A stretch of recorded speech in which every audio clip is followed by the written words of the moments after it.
इतिहास दूसरा भाग अध्याय 7।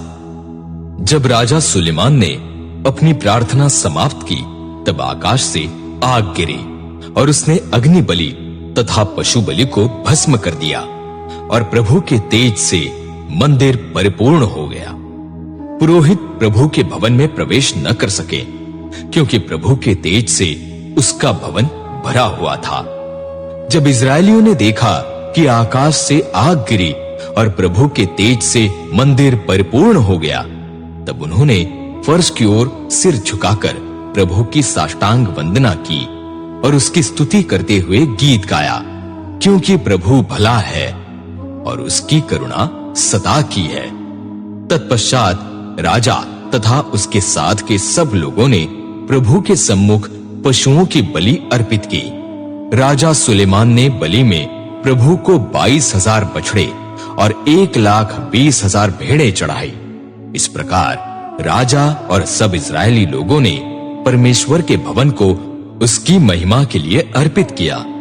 पुरोहित अपने निर्धारित स्थान पर सेवा कार्य के लिए खड़े थे। लेवीय उपपुरोहित भी अपने अपने हाथों में वाद्य यंत्र लिए हुए खड़े थे। ये वाद्य यंत्र राजा दाऊद ने प्रभु की महिमा के लिए, उसके नाम का गुणगान करने के लिए बनाए थे। जब राजा दाऊद का यह स्तुति गान प्रभु की करुणा सदा की है होता था, तब उपपुरोहित वाद्य यंत्र बजाते थे। अतः उपपुरोहितों ने वाद्य यंत्र बजाए।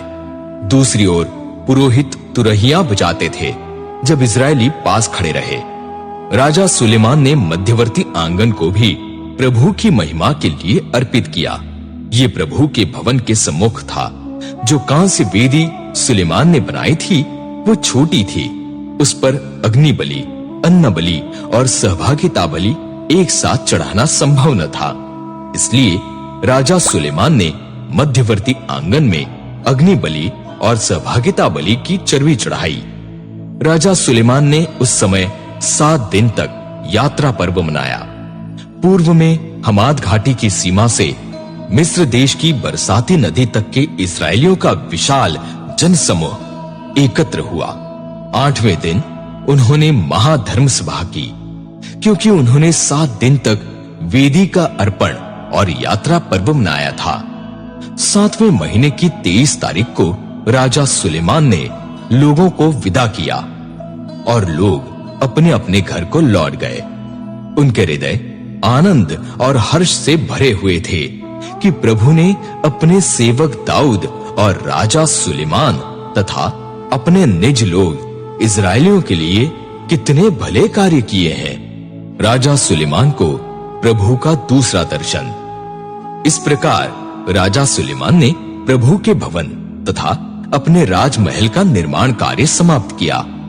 उसने प्रभु के भवन में तथा अपने राजमहल में अनेक निर्माण कार्यों की योजना बनाई थी। उसने सफलतापूर्वक अपनी योजना को पूरा किया। प्रभु ने रात में सुलेमान को दर्शन दिया और उससे कहा, मैंने तेरी प्रार्थना सुनी। मैंने इस स्थान को अपने लिए बलि भवन के रूप में चुना है। जब मैं आकाश के झरोखे बंद कर दूंगा और इस देश में वर्षा नहीं होगी, अथवा जब मेरे आदेश से टिड्डियां इस देश की फसल चट कर जाएंगी, अथवा जब मैं अपने निज लोगों के मध्य महामारियां भेजूंगा, तब यदि मेरे निज लोग जो मेरे अपने लोग हैं, जिनको मैंने अपना नाम दिया है, स्वयं को विनम्र और दीन बनाएंगे, मुझसे प्रार्थना करेंगे और मेरे मुख का दर्शन प्राप्त करने का प्रयत्न करेंगे और अपने बुरे आचरण को छोड़ देंगे, तो मैं स्वर्ग से उनकी प्रार्थना को सुनूंगा और उनके पाप क्षमा कर दूंगा। मैं उनके देश को रोग मुक्त कर दूंगा। मेरी आंखें सब समय इस भवन पर लगी रहेंगी। जो प्रार्थना इस भवन में की जाएगी उसको मैं सुनूंगा। मैंने इस भवन को चुनकर पवित्र किया है। मैंने सदा सर्वदा के लिए यहां अपना नाम प्रतिष्ठित किया है। मेरी आंखें और मेरा हृदय सब समय इस भवन पर लगे रहेंगे। जैसे तेरा पिता दाऊद सच्चे और निष्कपट हृदय से मेरे सम्मुख चलता था, वैसे ही यदि तू चलेगा, मेरी आज्ञाओं, संविधियों और न्याय सिद्धांतों का पालन करेगा, तो मैं इज़राइल देश पर तेरा राज सिंहासन सदा सुदृढ़ रखूंगा। ये मैंने तेरे पिता दाऊद से कहा था। मैंने उसे ये वचन दिया था, इज़राइल पर शासन करने के लिए तेरे वंश में पुरुष का अभाव न होगा। परंतु वो इज़राइलियों, यदि तुम मेरा अनुसरण करना छोड़ दोगे, जो आज्ञाएं और संविधियां मैंने तुम्हारे सम्मुख रखी हैं, उनका पालन नहीं करोगे और अन्य देशों के देवताओं का अनुसरण करोगे, उनकी सेवा करोगे, उनकी आराधना करोगे, तो मैं तुमको इस देश से जो मैंने तुम्हें प्रदान किया है निकाल दूंगा। जिस भवन को मैंने अपने नाम के लिए पवित्र किया है, उसको अपनी आंखों से दूर कर दूंगा। तुम विश्व की जातियों के मध्य निंदा और उपहास के पात्र बन जाओगे।